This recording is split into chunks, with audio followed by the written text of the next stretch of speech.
भगवान शिव जी की कथाएं। अनाथ बालक पर शिव कृपा।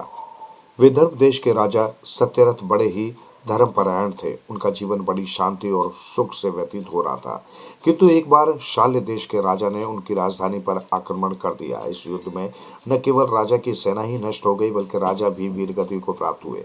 महारानी ने यह दुखद समाचार सुना तो शत्रुओं से बचने के लिए वो नगर से निकल गई और भगवान शिव जी का चिंतन करती हुई पूर्व दिशा की ओर बढ़ने लगी। उस समय वो गर्भवती थी। चलते चलते वे एक सरोवर के किनारे जा पहुंची और वहीं एक वृक्ष के नीचे उन्होंने एक सुंदर बालक को जन्म दिया। वो बालक बड़ा ही दिव्य था। तभी देवयोग से रानी को बहुत तेज प्यास लगी। उस दिव्य बालक को वृक्ष के नीचे लिटाकर वे पानी पीने के लिए सरोवर में उतरी। वहां एक मगरमच्छ ने उन्हें अपना शिकार बना लिया। इस प्रकार जन्मते ही वो बालक अनाथ हो गया। तभी भगवान शंकर जी वहां प्रकट हुए और उस बालक की रक्षा करने लगे।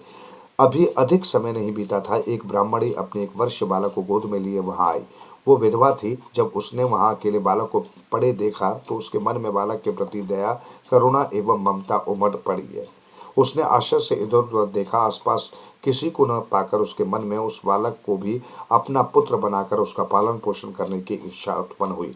तभी ब्राह्मणी के आने से अदृश्य हो गए भगवान शिव जी भिक्षु का रूप धारण करके उसके सामने प्रकट हुए और ब्राह्मणी से बोले, ब्राह्मणी, ये बालक बड़ा ही पवित्र और दिव्य है। तुम इसका अपने पुत्र की भांति पालन पोषण करो। ये परम तेजस्वी बालक शिव भक्त महाराज सत्यरथ का पुत्र है। इसके पिता शाल्य नरेश के साथ युद्ध में मारे गए हैं और प्रसव उपरांत इसकी मां को इस सरोवर के एक ग्रह ने अपने ग्रास बना लिया है। पूर्व जन्म में प्रदोष काल में शिव जी की पूजा किए बिना ही भोजन करने के कारण इस जन्म में इसे जन्म लेते ही माता पिता से विहान होना पड़ा है। यह बालक बड़ा ही शिव भक्त होगा। ब्राह्मणी को इस प्रकार उपदेश देकर भगवान शिव जी ने उसे अपने साक्षात स्वरूप का दर्शन कराया तो ब्राह्मणी गदगद वाणी में उनकी स्तुति करने लगी। तत्पश्चात भगवान शिव जी अंतर्ध्यान हो गए। ब्राह्मणी उसे अपने घर ले आई और अपने पुत्र के साथ उसका भी पालन पोषण करने लगी। समय अनुसार उसने दोनों बालकों का उपनयन संस्कार कराया। शांडिल्य मुनि के उपदेश से वे दोनों बालक व्रत रखकर प्रदोष काल में शिव उपासना किए करते थे। एक दिन ब्राह्मणी का पुत्र राजकुमार को साथ लिए बिना ही नदी में स्नान करने के लिए चला गया।